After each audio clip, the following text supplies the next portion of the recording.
International Center for Human Sciences, CISH UNESCO, in partnership with Seidel Stiftung and the International Council for Philosophy and Human Sciences, are welcoming you all today on this great day within the framework of the International Symposium, Rethinking Humanities for a Post-Pandemic World. We stand pleased with the Lebanese national anthem.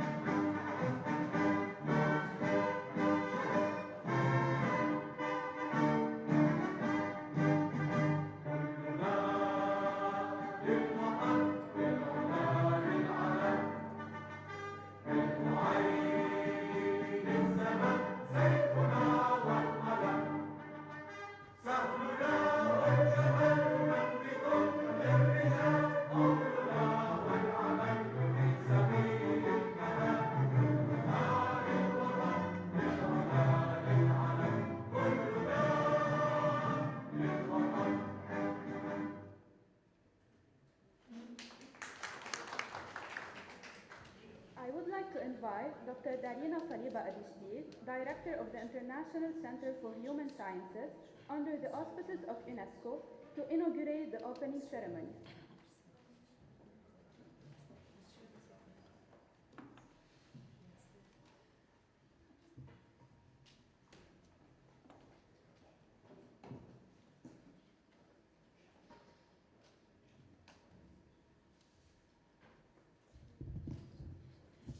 Your Excellency, the Minister of Culture, Judge Muhammad Wissam Al-Murtada, Mrs. Costanza Farina, Director of the UNESCO Regional Bureau in Beirut and representative of UNESCO to Lebanon and Syria, Dr. Pedro Manuel Monreal Gonzalez, Program Specialist in Social and Human Sciences Sector at UNESCO Paris. He is virtually with us. Mr. Christoph Dewars, Resident Representative at Seidel Stiftung in Lebanon, Jordan, and Syria.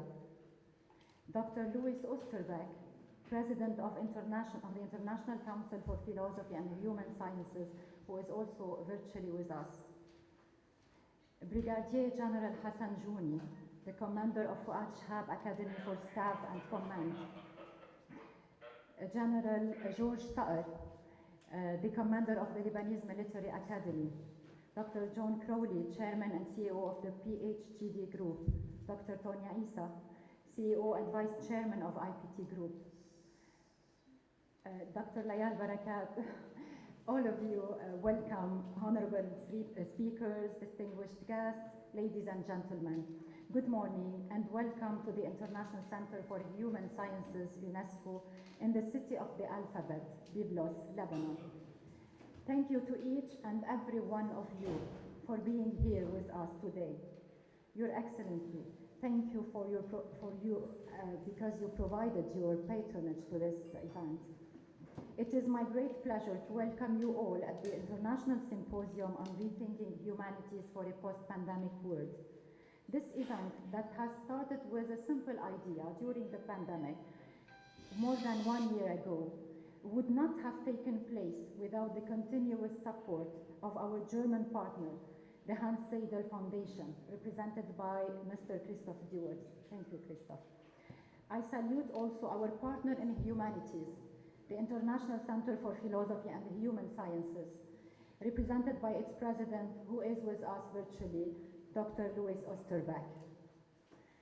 The COVID-19 pandemic has led to unprecedented global challenges and uncovered weaknesses in the ability of governments, the private sector, and local and international actors to deliver services and resources across many systems. This has been true in food and agriculture, in healthcare and education, among other sectors.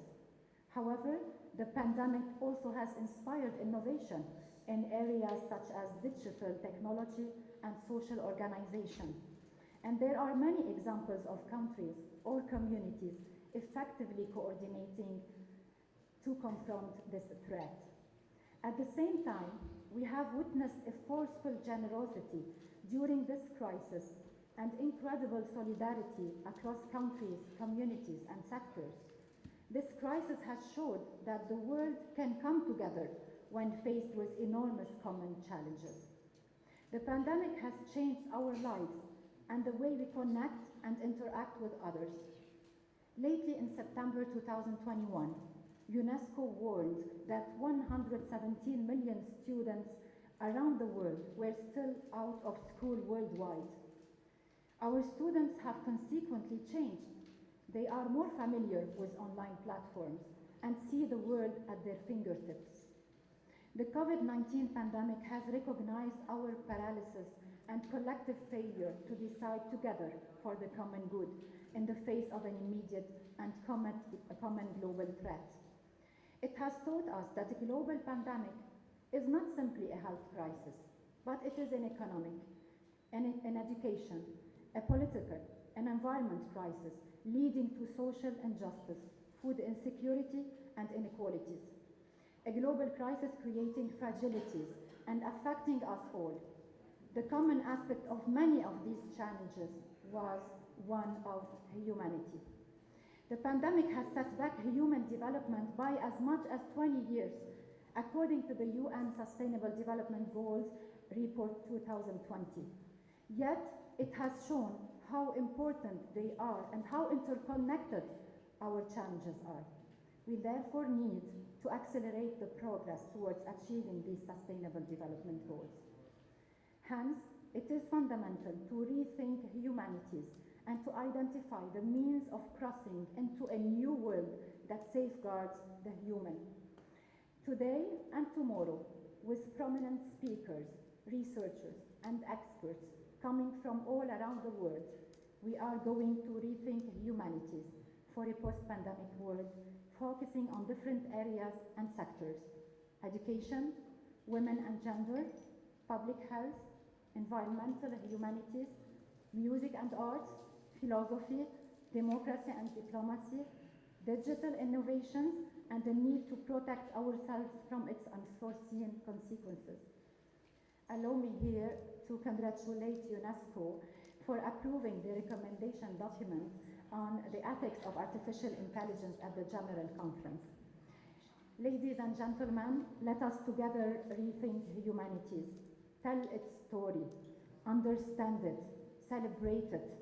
Let us be human.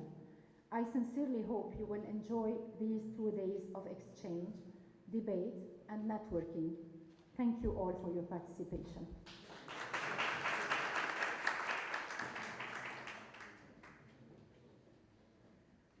I invite Dr. Louis Osterbeck, President of the International Council for Philosophy and Humanities, who is joining us online, to deliver his opening speech.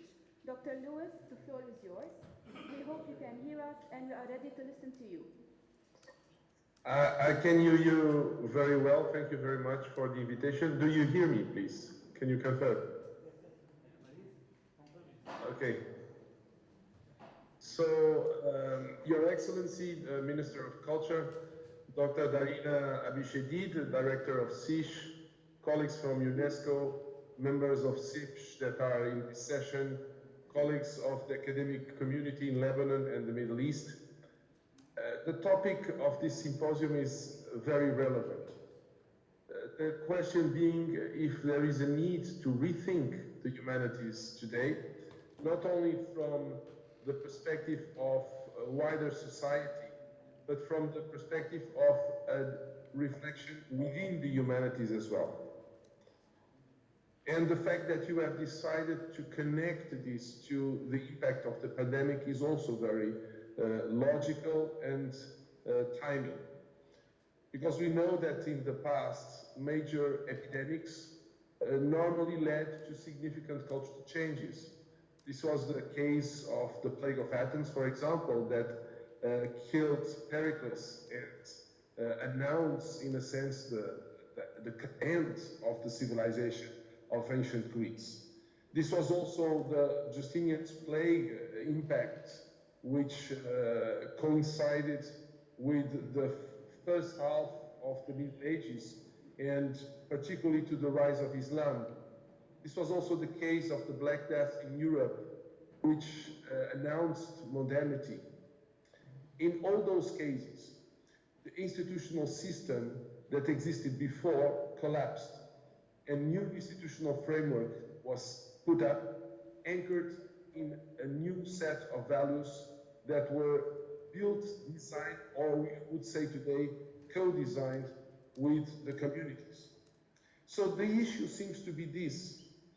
In face of the rise of the pandemic, we have seen that people turned their attention to families, but also to historical, literary, and philosophical considerations in similar times in the past, in order to frame their disorientation and to find a new way of facing the future. The core debates became more and more structured around identity themes, and this has been accelerated through radical processes, from putting down statues, for example, or challenging borders and assessing the cultural implications of migrations. The pandemic indeed accelerated previous trends, and the core of the debates in the world is around themes of the humanities today. However, as part of this process, there is a growing divide between institutions and individuals, which is today a sign of these changing times. We see that trust, which was already